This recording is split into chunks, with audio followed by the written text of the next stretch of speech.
Before streaming algorithms decided what you heard and social media made every artist famous overnight, 1987 gave us the most concentrated 12 months of pure hip-hop genius the culture has ever witnessed. From Eric B. and Rakim's Sonic Revolution to Public Enemy's Political Awakening, these 10 tracks didn't just dominate the streets, they rewrote the entire rulebook for what rap music could be. Let's count down the 10 songs from '87 that still hit different, starting at number 10. 1987 wasn't just another year in hip-hop, it was the year. The golden age was hitting its stride, sampling technology was evolving, and MCs were pushing lyrical boundaries like never before. While pop radio was still figuring out what to do with rap music, the streets knew exactly what time it was. These 10 songs defined a moment when hip-hop stopped asking for permission and started demanding respect. Number 10, Salt-N-Pepa, Push It.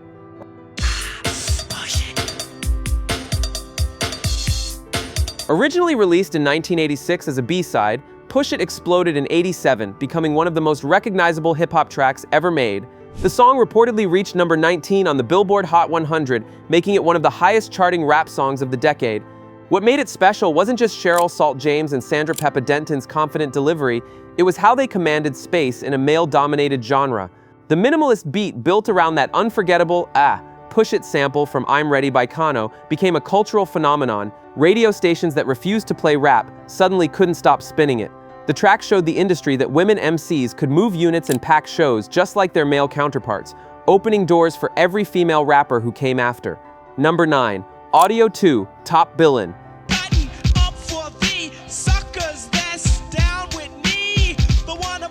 If you wanted proof that hip-hop in '87 was about raw creativity over big budgets, Audio 2 delivered it. Gizmo and MC Milk D, who happened to be the younger brother and sister of Marley Marl, crafted one of the most quotable tracks of the era. Top Billin had that stripped-down boom-bap aesthetic that defined New York street hip-hop. The song was built around clever wordplay and a beat so infectious that MCs are still flipping its phrases decades later. Lines like, "I'm the king of the beats, you're the queen of the rhymes," weren't just clever, they represented the collaborative spirit of hip-hop culture. The track became an underground anthem that reportedly sold well without major label backing, proving that authenticity and skill could compete with corporate promotion. Audio 2 showed that being Marley Marl's siblings wasn't just nepotism, they had legitimate talent. Number 8. LL Cool J, I'm Bad. You know I'm a win. Cool J has arrived, so you better make way. Ask anybody in the Ladies Love Cool James was already a star by '87, but I'm Bad cemented his status as one of rap's most charismatic personalities. The lead single from his Bigger and Deffer album, this track was pure swagger from start to finish. LL's delivery was aggressive yet smooth, riding a stripped-down beat that let his wordplay take center stage.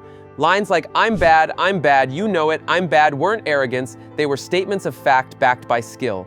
The song reportedly helped push the album to multi-platinum status, proving that LL could dominate commercially without compromising his street credibility. What separated this track was how LL balanced hardcore hip-hop sensibilities with crossover appeal. He could rock Madison Square Garden and still command respect in Queens. I'm Bad showcased the technical improvements in production quality while maintaining that essential hip-hop energy that made the culture irresistible. Number 7. LL Cool J, I Need Love. I've come to realize that I need true love. And if you want to give it to me, girl, make yourself seen. I'll be waiting. The same year that gave us I'm Bad also delivered hip-hop's first legitimate love song. While plenty of MCs had referenced relationships before, nobody had stripped away the bravado to express genuine vulnerability like LL did on I Need Love. The track was revolutionary, a slow jam built around a simple beat and honest lyrics about wanting a real relationship. Critics wondered if a love song would damage LL's street credibility, but the opposite happened. I Need Love reportedly reached the top 20 on the Billboard Hot 100, becoming one of the highest-charting rap singles to that point. More importantly, it showed that hip-hop could express the full range of human emotions, not just aggression and boasting. The song opened up thematic territory that artists like Heavy D, LL himself, and eventually Drake would explore for decades. This was hip-hop growing up, showing maturity without losing its edge. Number 6, Boogie Down Productions, South Bronx. South Bronx, South Bronx, South Bronx. Before we go further, let's talk about where you're watching this from.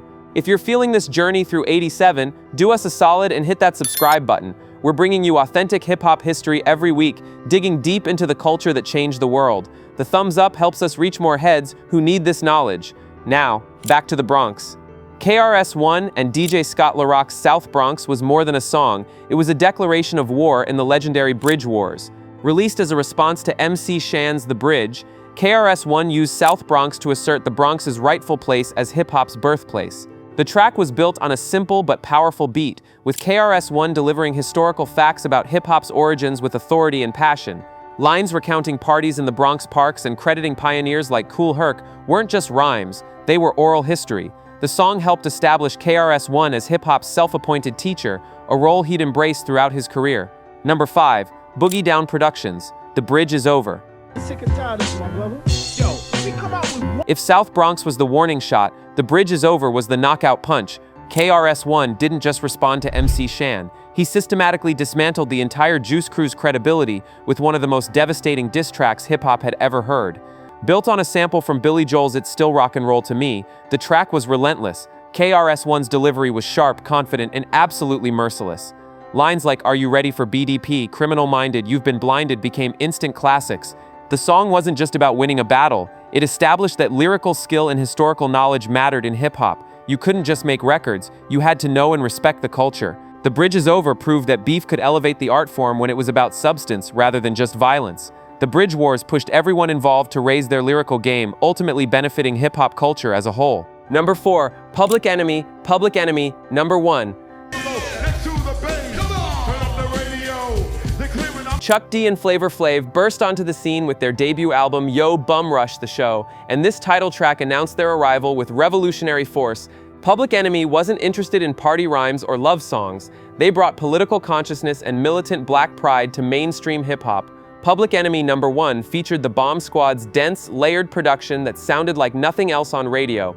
Chuck D's deep, commanding voice delivered messages about systemic oppression, while Flavor Flav provided the perfect counterbalance with his hype man energy. The track reportedly helped establish Public Enemy as the most important political voice in hip-hop, a position they'd cement with subsequent albums. What made it special was how they combined serious subject matter with undeniable musical innovation. This wasn't preachy or boring, it was powerful, energetic, and impossible to ignore.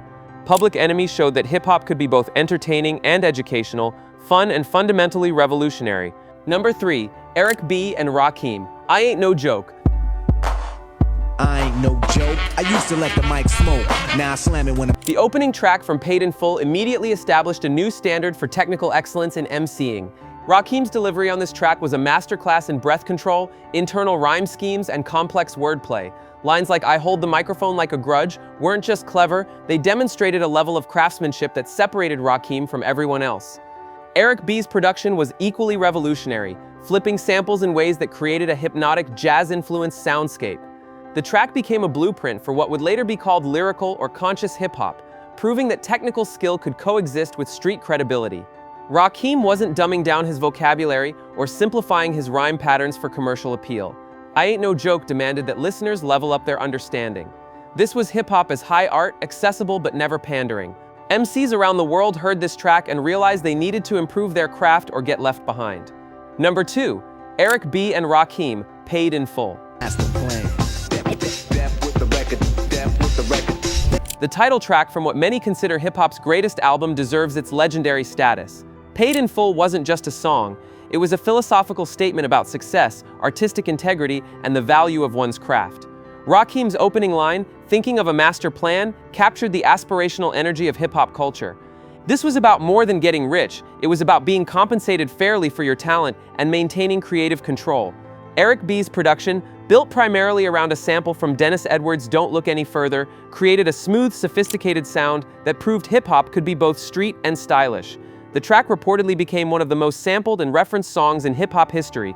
Cold Cut's remix would later become a dance floor anthem, but the original remained the definitive version. Paid in Full represented hip-hop's maturation, artists demanding respect as serious musicians and entrepreneurs, not just entertainers. Number 1, Public Enemy, Rebel Without a Pause. Yes, the rhythm, the rebel. Without a pause, I'm lowering my level. The hard rhyme. Released toward the end of 1987, this track pointed toward hip-hop's future while dominating its present. The Bomb Squad's production was absolutely revolutionary. That screaming, relentless horn sample from The Grunt by the JBs created an urgent, almost uncomfortable sonic landscape that demanded attention. Chuck D's lyrics addressed media manipulation, systemic racism, and the power of hip-hop as a form of resistance. Rebel Without a Pause wasn't designed for easy radio play or crossover success. It was pure, uncompromising artistic vision. The track's influence on alternative hip-hop, underground movements, and politically conscious rap cannot be overstated. This was hip-hop as protest music, as cultural revolution, as sonic warfare against complacency. While other songs on this list showcased technical skill or commercial success, Rebel Without a Pause captured the revolutionary spirit that made hip-hop a global movement. It reminded everyone that at its core, hip-hop was about speaking truth to power, no matter how uncomfortable that truth might be. 1987 gave us more than just memorable songs, it gave us a blueprint for excellence that still guides hip-hop today. From LL's crossover appeal to Public Enemy's uncompromising militancy, from Rakim's lyrical perfection to KRS-One's cultural education, these 10 tracks represented hip-hop's full spectrum.